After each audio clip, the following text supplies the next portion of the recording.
Telugu capital భక్తి TV వీక్షిస్తున్న ప్రేక్షకులకి శ్రీమాత్రే నమః. జగన్మాత వైభవంలో సంపత్కరీ సమారూఢ సింధుర వ్రజ సేవిత అనే నామం గురించి తెలుసుకునే ప్రయత్నం చేద్దాము. ఎప్పుడైతే గురువుని ఆశ్రయించి అమ్మ సాధన చేస్తూ ఉంటాము అంటమ్మా, అమ్మని ఆశ్రయించగానే ముందు మనకు వచ్చేది ఏంటో తెలుసా? సంపద. అమ్మని ఆశ్రయించిన వెంటనే ఎవరైతే శ్రీ విద్యోపాసనలోకి వస్తారో వాళ్ళకి మొదటగా వచ్చేది సంపద. అంటే అమ్మని అన్యదాశరణం నాస్తి త్వమేవ శరణమ్మ తస్మాత్ కారుణ్య భావేన రక్ష రక్ష పరమేశ్వరి అని శరణు వేడుకుంటారు. ఎందుకంటే అమ్మవారి పూజలన్నీ కూడా పండు కొనాలి, ఫలం కొనాలి, కుంకుమ తయారు చేసుకోవాలి, ఆవిడకి అలంకరణ చేయాలి, ఇవన్నీ ఉంటాయి. ఇవన్నీ కూడా కొద్ది గొప్ప డబ్బులు వెచ్చిస్తేనే కదా మనం చేయగలం. అందుకని ఏం చేస్తుందట, నా బిడ్డకి నాకు పూజ చేయడానికి సంపదకి లోటు ఉండకూడదు అని చెప్పి సంపత్కరీ దేవతని పంపిస్తుందట. సంపత్కరీ దేవత పంపిస్తుంది. మనకి ఆవిడే మహాలక్ష్మి. మనం ఆల్రెడీ చెప్పుకుంటున్నాం కనకధార. అవునండి. ఈ సంపత్కరీ దేవతని ఎలా పంపిస్తుంది అమ్మ? ఈ నామం చాలా మంది తప్పు చదువుతున్నారు. ఇప్పుడు సరిచేసే ప్రయత్నం చేస్తాను. పారాయణలు చేసినప్పుడు సంపత్కరీ సమారూఢ సింధూర వ్రజసేవిత అని చదువుతారు. చాలా తప్పు అసలు. ఎందుకంటే మీకు అర్థం తెలిస్తే తప్పు చదవరు. సంపత్కరీ దేవత, సింధురము అంటే ఏనుగు, వ్రజము అంటే గుంపు. అంటే ఇక్కడ అదే చెప్తున్నారు. సంపత్కరీ అనే శక్తి దేవత ఏం చేస్తుంది అంటే ఏనుగుల గుంపుతో సహా వచ్చేస్తుందట. అంటే గజ సైన్యానికి అధిపతి. అందుకే ఇప్పుడు ఎవడేం చెప్తున్నారు, ఇందాక మనం చెప్పుకున్నాం, ఆ బండాసురుణ్ణి వధించడానికి ఉద్యుక్తై ఉన్నటువంటి దేవత. ఆ జ్ఞానాన్ని రూపుమాపాలంటే నేను అమ్మని శరణు వేడాలంటే యజ్ఞయాగాది క్రతువులు చేయాలి, అన్నీ చేయాలి, మరి ఆహుతులు ఇవ్వాలి. అప్పుడు ఏం చేసింది? సంపత్కరీ దేవత వచ్చింది. ఆవిడే గజ సైన్యానికి దేవత. ఈవిడ ఏం చేస్తుంది అంటే తన గజ సైన్యముతో బండాసురుణ్ణి సంహరించబోయేటటువంటి శ్రీదేవికి వెంట వస్తూ ఉంటుంది.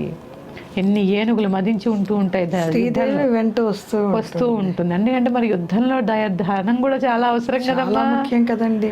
అందరికి సైన్యానికి ఆహారం ఇవ్వాలి, అది ఆయుధాలు కావాలి, రకరకాల కల్పించాలి, సంపద కూడా చాలా అవసరం కదా. అంటే ఇక్కడ ఏంటి అంటే యుద్ధ భూమిలో రణకోలాహలము అనే ఏనుగుని అధిష్ఠించి ఉంటుందట అమ్మవారు. గజ అమ్మవారు అధిరోహించి నడిపించగలదు. ఆవిడే గజసేనతరో సంపత్కరీ దేవత. జగన్మాతని సేవించబడుతుంది, జగన్మాతని సేవిస్తూ ఉంటుంది. మనకి కూడా ఆవిడని ఆరాధించాలి అంటే ఆ సంపత్కరీ దేవతని పంపించేస్తూ ఉంటుంది. అంటే సుఖమైన సంపద ఎవరికైతే కావాలనుకుంటున్నారో ఈ నామపారాయణ చేయడం వల్ల, ఈ నామపారాయణని సంపుటీకరణ చేయడం ద్వారా, నేను సంపుటీకరణ అని చెప్తూ ఉంటాను ప్రతిసారి, 180 శ్లోకాలని ఈ నామంతో సంపుటీకరణ చేయడం ద్వారా కూడా చక్కటి ఐశ్వర్యం లభిస్తుంది. ఇది చేస్తూ 41 రోజులు కనకధార చేయగలిగితే అసలు జీవితంలో ధనానికి లోటు ఉండదండి, ధనానికి లోటు ఉండదు. అంటే ఇక్కడ ఏంటి అంటే ఈ పరాశక్తి ఏం చేస్తూ ఉంటుంది అంటే ఆవిడని ఆశ్రయించగానే సంపత్కరీ సమారూఢ సింధుర వ్రజ సేవిత, ఆ సంపత్కరీ దేవతని ఏనుగుల గుంపుతో సహా పంపిస్తుంది అని ఒక అర్థము. ఆ యొక్క యుద్ధంలో ముందుగా ఉన్నటువంటి గజ సైన్యాధిపతి అని చెప్పి ఒక అర్థము ఈ నామానికి ఉంటాయి.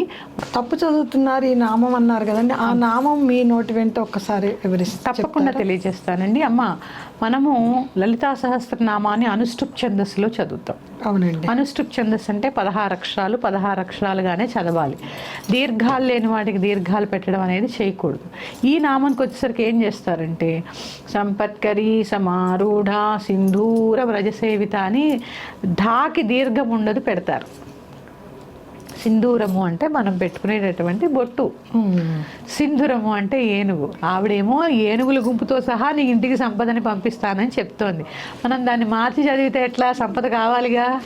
అందుకని తప్పు చదవకుండా సంపత్కరీ సమారూఢ సింధుర వ్రజ సేవిత. ధాకి కానీ దీర్ఘము లేదు, చదవకూడదు. దాని యొక్క అర్థాన్ని మార్చకూడదు. ఆ అనుష్ఠుప్ ఛందస్సులో మనం ఏదైతే ఢా అని ఒక అక్షరం పెంచాం, ఆ అని పెంచామా, మళ్ళీ ధాలో ఒక అక్షరాన్ని పెంచాం, 16 వాటిని 18 చేస్తాం. ఆ ఛందస్సుని పాడు చేసే హక్కు మనకెక్కడిది? వశిన్యాది వాగ్దేవతలు ఒక ఛందస్సులో రాసి శాసనం చేశారు, అలాగే చదవాలి. ఒక పేరు ఉందనుకోండి, ఆ పేరు పెడితే పిలిస్తేనే అవతల వాళ్ళు పలుకుతారు. ఆ పేరుని రకరకాలుగా మార్చి దీర్ఘాలు సాగదీస్తే వారు పలకరు కదా, ఎవరిని పిలుస్తున్నారో అనుకొని వెళ్ళిపోతూ ఉంటారు కదా. అట్లానే అందుకని పేరుతో అంతే, పేరులోనే పెన్నిది. ఏ అక్షర దోషాలు లేకుండా చక్కగా చదువుకోండి. ఈ నామం చదువుకుంటే చక్కటి సుఖ సంపన్నమైనటువంటి మనోవృత్తిని సంపత్కరి అంటారు. అదే కదా మనకు కావాల్సింది. అంతే కదా. అంతే. మరి యొక్క నామంతో మీ ముందుకు వస్తాను. శ్రీమాత్రే నమః. స్వస్తి. శ్రీమాత్రే నమః.